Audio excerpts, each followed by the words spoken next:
Well, hello people, and welcome to a video covering the brand new dev diary on the incoming Economy 2.0 patch, part 1. There will be a part 2 to this dev diary that releases within the next 2 weeks, which is when you can also expect that patch to drop as well. But today we will focus on what's been talked about in the new dev diary. So the whole point of the Economy 2.0 patch, and what is a fairly significant milestone and update for the game, is to basically kind of make it more of a game. At the minute, Cities Skylines 2 chucks enormous amounts of money at you for pretty much doing anything. Especially when you hit those milestones, you just get huge influxes of cash. So essentially, there are fewer safeguards and automated systems that work invisibly under the surface, so the game is more challenging. So you can actually hopefully lose Cities Skylines 2 now. The government subsidies have been removed to make the economy more challenging and transparent. Importing city services from outside connections now is a toggleable option and also comes with a fee. City service upkeep costs have also been increased, while calculations for demands have been improved. There are new calculations for rent and household spending, allowing citizens to afford to live in low density residential, so hopefully that's going to mean a lot less low rent complaints. And the production chain has been rebalanced to bring tax income to a more reasonable level. So hopefully you won't be in the billions after a few milestones anymore. I have started a couple of new cities on this patch, and even gone bankrupt a few times as well, going quite deep into the negative. So the start of the game is certainly more challenging now. And this has definitely been one of the game's biggest criticisms, is that it's just too easy and nothing really has any impact or means anything. So they then go on to present this little chart here that is just a simple kind of map of how money comes in and how it goes out, and how it goes out and who exactly is spending it. So for example, we can see now, we'll take a look at the first column here. The city, or you as the player, you will receive money from milestones, city service fees, taxes, loans, and exported services. And then looking at what is going to cost you money or expenditure: city service, construction, service upkeep, road construction, and its associated upkeep, player subsidies if you do end up setting negative tax rates, and of course loan payments. So you guys can read the rest of the chart here, you don't need me to read the whole thing for you. But it shows exactly, it's kind of a much clearer, just transparent information, isn't it, about where money's coming from and where it's going. Should help you kind of just map your economy a little bit easier, I think. So it's nice to kind of see it laid out like this. The Economy 2.0 patch is also rebalancing the cost of city services, which includes a significant increase in upkeep costs, which is quite good. So not only are we getting less money just due to the economy rework, but also things are going to cost more, which is going to make the game much more challenging. And they even go on to say that, is your city's economy strong enough to afford a university, or will you have to increase taxes to pay for it? Can you afford to improve the city's mail service to make citizens happy, or will it have to wait until your economy is more stable? These are the kinds of questions that they want us to be thinking about when we're playing CS2 in the Economy 2.0 update. So Economy 2.0 also introduces a fee for importing those services. So you guys know that healthcare and garbage collection and stuff like that would come from the outside connections if you didn't have it locally in your city. That was just an automatic process. You can see now, reading on the dev diary, that it is now a toggle. You can turn this on and off, and indeed it now comes with a more substantial fee, adding to that more economic challenge. So this is cool. It's nice to see this functionality kind of receive something that we can interact with, because it was just kind of a invisible background process, kind of forget, that you are actually exporting that garbage.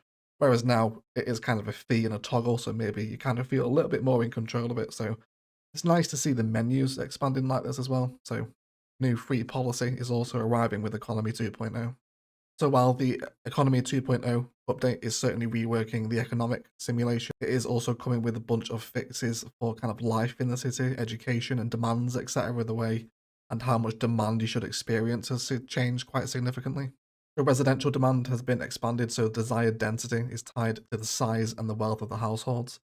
So on average, low density residential is the most expensive type of housing, as a single household is responsible for the building's expenses, while residents in medium and high density can split the cost. When wealthy households move into the city, the demand for low density increases, and when citizens with lower wealth, such as students, want to move in, the demand for high density goes up. Similarly, families will want more space, preferring low or medium density homes, and the type of households that will now spawn in are determined by the average citizen happiness, the homelessness in the city, the residential tax rates, available education spots, and open job positions as well. Now, look at how commercial demand has been reworked. It is now more closely tied directly to what your households need. So the more they consume, the more demand for commercial zones you're going to end up seeing. And they've also tweaked the household's need for shopping that will force them to pay rent and consider the garbage fee before they actually go and undertake that activity. And furthermore, this is definitely one of the better bits of the patch. They have also adjusted what types of companies can inhabit commercial buildings more closely to the products citizens consume. So this should mean you should stop getting a ton of gas stations in a row, which is a huge problem with zoning commercial, is you just get so many of the same buildings. And that should be a little bit more varied now with this tweak. Both office and industrial demand have been adjusted to a more reasonable level to match the other zone types, and their interactions with commercial have also been strengthened, which we'll talk about a little bit later on in the dev diary during the building a business segment. And also, industry now has significantly more workspaces, so you shouldn't need to zone as much of it. But now going on to talk about how the education and work has been slightly adjusted. So children will always go to elementary school if the city has one with available student spots. Teenagers will have a high chance of going to high school, it isn't a guarantee. Some will still choose to go to work, especially if no school is available. But you will start seeing more teens in the high schools. And we've also improved the chance that they will graduate from elementary and high school. Teens and adults can both join the workforce if there are enough jobs available. However, if they do have health problems, such as being sick or injured, they won't count as employable citizens, and they will need to recover before they can work. If they are sick or injured now, they are actually going to take time away from work, which is obviously going to have a knock-on effect with the business not having enough employees. I guess you're going to have a lot of people off sick at once for that to have any kind of major long-term impact, at least. I imagine it's just going to be a warning that's solved after a day or two of simulation, isn't it? And then if they can't find work, once they have left whatever stage of education, they will become unemployed and received a temporary unemployment benefit. And it is only temporary. If you don't provide them with a sustainable job after a set amount of time, they will leave the city entirely. So the stuff about the kind of life and demands and education and work in the city changing is pretty cool.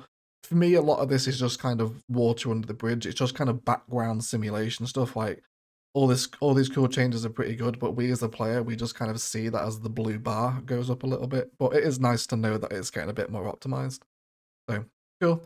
The dev diary then goes on to detail how kind of the production chain is being adjusted. So how your industry interacts with commercial import and export. So we already know the basics. One or more import resources are processed and then turned into a refined product or exported as their raw form, if you like, which will require both workers and time. Higher education levels will also make this more efficient. And previously, the game calculated the amount of work needed at the start of the game. However, they have changed that to a pre-configured amount to make the game more predictable and allow them to fine-tune things. They've also adjusted the amount of work needed to produce a single unit for all products, reducing overall production, which in turn reduces company profits and by extension the amount of tax that you can collect from them. So that's just that economy tweak coming back in line, a little bit less cash coming from every direction, essentially. But that isn't all. The price of resources has also been adjusted as well as how it's calculated. So it now has two parts. A discounted price paid by industrial companies when they purchase materials for their production process. And then there is a normal price for commercial companies to purchase those goods. The two prices are then combined into one as they're sold to consumers, allowing everyone to profit, hopefully, at least from the sales. And wages have also been increased as well, so citizens can afford their rent and the resources that they need to buy. So I'm really happy with the economy rework stuff. Realize having also spoke to Colossal Order during their patch about this. I'm super happy with the economy. There's a lot of cool patches in here, I think, and the game is definitely harder to play now. You guys are going to notice a huge difference. For the record, if you are wondering, during these early access beta stages with Paradox, they have advised that we do start new cities. If you want to load into a current build, that's been started, obviously not in the Economy 2.0 patch. They've advised that we leave the cities running for a very long time to allow these changes to tick over. So they do advise you start a new city, but you can still play on current builds. You just have to let it run for ages, basically. Just leave it running for a few hours, respeed, and let the new simulation kind of values kick in. But given that everything is going to adjust with upkeep costs and whatnot, it's probably going to throw your economy way out. So I would advise you do start a new city with this patch. And it's nice to see a new city policy in as well. Like I mentioned, the stuff with the demand and stuff, it's just water under the bridge for me. It's just under the hood simulation numbers that don't really impact how the game actually plays. Having spoke to Colossal Order and given them our feedback that we've all asked for, obviously you guys have probably seen Biffers and City Plans videos on this by this point. I just chose not to make one because we didn't really learn anything new. And I spoke about it on live streams as well previously. They're on the channel if you want to check them out. If you go to the final Orchid Bay one, we had a discussion about 3 minutes into the stream, but it's pinned in the comments. So I'm much more interested in the update that's coming after this. I also believe after this patch, people in Scandinavia are required by law to go on holiday, so it's likely we won't get another update, I don't think, till August, September time now after this one. So that's the one I'm really looking forward to, I think. I'm hoping that's going to bring a lot of the gameplay improvements that they said they're going to focus on using our feedback, and now they've had that feedback, hopefully that's going to be kind of a more detailing gameplay orientated update. But I am definitely happy to see the economy improve. The game is certainly much more of a challenge now. Got to be much more careful with your budgets and finances and whatnot.